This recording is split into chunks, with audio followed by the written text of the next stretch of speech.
अस्सलाम वालेकुम। सितंबर इनटेक के लिए जिन स्टूडेंट्स ने अप्लाई किया है, जिनके कैश आ रहे हैं, उनको बहुत ज़्यादा मुबारक हो, क्योंकि उन्होंने हर चीज़ टाइम पे शुरू की थी। मगर स्टूडेंट्स को दिक्कत भी आ रही है, कुछ ऐसे स्टूडेंट्स को जिनकी स्टेटमेंट अनफॉर्चुनेटली लेट शुरू हुई। तो अक्सर यूनिवर्सिटीज़ ने 31 जुलाई की जो कैश डेडलाइन है वो ऑफ़र कर दी थी और बता दिया था कि 31 जुलाई कैश की डेडलाइन है। मगर कुछ यूनिवर्सिटीज़ ने उसमें एक्सटेंशन दे दी है, जैसे यूएसडब्ल्यू ने एक्सटेंशन दे दी है। आपकी बाकी यूनिवर्सिटीज़ का आप नाम लें, किसका भी उसने तकरीबन 12th ऑफ अगस्त तक जो एक्सटेंशन दी है। कुछ यूनिवर्सिटीज़ ने 16th ऑफ अगस्त तक एक्सटेंशन दी है। तो मगर फिर भी कुछ बच्चे जो हैं वो उनकी स्टेटमेंट पूरी नहीं हो रही। तो अक्सर जो कंसल्टेंट्स हैं वो कोशिश करते हैं कि बच्चों को कोई स्टेटमेंट को एडिट कर दिया जाए और वो जो एडिट स्टेटमेंट है उसके ज़रिए बच्चों को ये फ़ायदा पहुँचे कि उनके वीज़ा उनके कैश आ जाए, और जब कैश आ जाए तो फिर उसका वीज़ा लग जाए, क्योंकि वो फ़ायदा पहुंचाना चाहते हैं।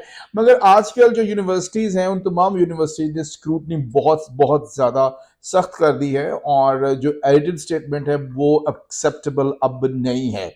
तो जो एडिट केयर के जो कंसल्टेंट्स अब भी वो पिछले पैटर्न को यूज़ कर रहे हैं, हालांकि वो चाहते हैं कि स्टूडेंट का फ़ायदा हो, मगर नहीं हो पाएगा इस साल। ये है एक बदकिस्मती स्टूडेंट्स की, जो 1-2 दिनों से भी रह जाते हैं। हमारे कुछ ऐसे स्टूडेंट्स भी हैं जो कि 1 या 2 दिनों से ही स्टेटमेंट मैच्योर नहीं हुई, तो वो फिर पीछे रह गए हैं। तो आपने कोशिश ये करनी है कि एडिटेड स्टेटमेंट, आप अगर आपको लगता है कि स्टेटमेंट एडिट करनी पड़ेगी और आपके कंसल्टेंट आपसे कॉन्सेंट मांग रहे हैं, तो आपने वो कॉन्सेंट बिल्कुल बिल्कुल बिल्कुल भी नहीं देना।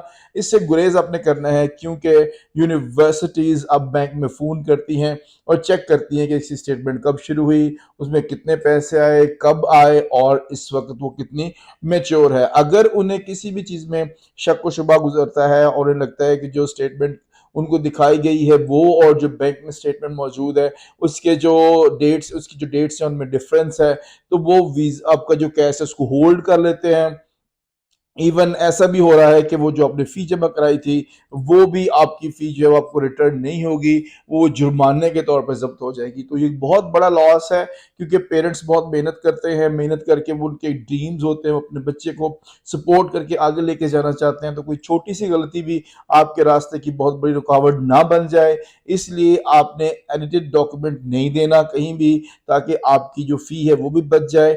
और आप की जो बैंक स्टेटमेंट है, कुछ बच्चे जो है वो बैंक स्टेटमेंट खुद नहीं बना पाते, तो वो कहीं से जो है वो खरीद लेते हैं, जैसे उसका पैसों का रेंट देते हैं, तो फिर वो रेंट भी आपके सर पे पड़ जाएगा।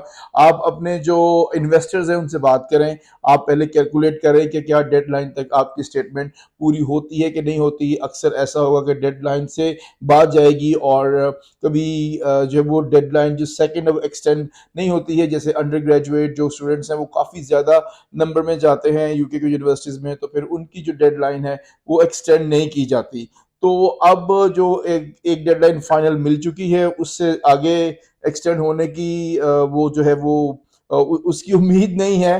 रीज़न ये है कि 16 सितंबर को आपकी क्लासेस शुरू होने वाली हैं, और आपने फ्लाई भी करना है वहाँ जाके, कुछ दिन रेस्ट भी करेंगे, और फिर उसके बाद आप जो वहाँ पर स्टार्ट भी करेंगे। कुछ ऐसी यूनिवर्सिटीज़ होंगी जो वहाँ पे जाके एनरोल पे आपको फ़ी भी जमा करानी होगी। मगर आपने अब अपना और अपने पेरेंट्स का फ़ायदा ये करना है कि आप विथड्रॉ कर सकते हैं। आप कह सकते हैं कि मुझे डेफर कर दें, और आप जो नेक्स्ट जनवरी इनटेक है उसके लिए अप्लाई कर लें।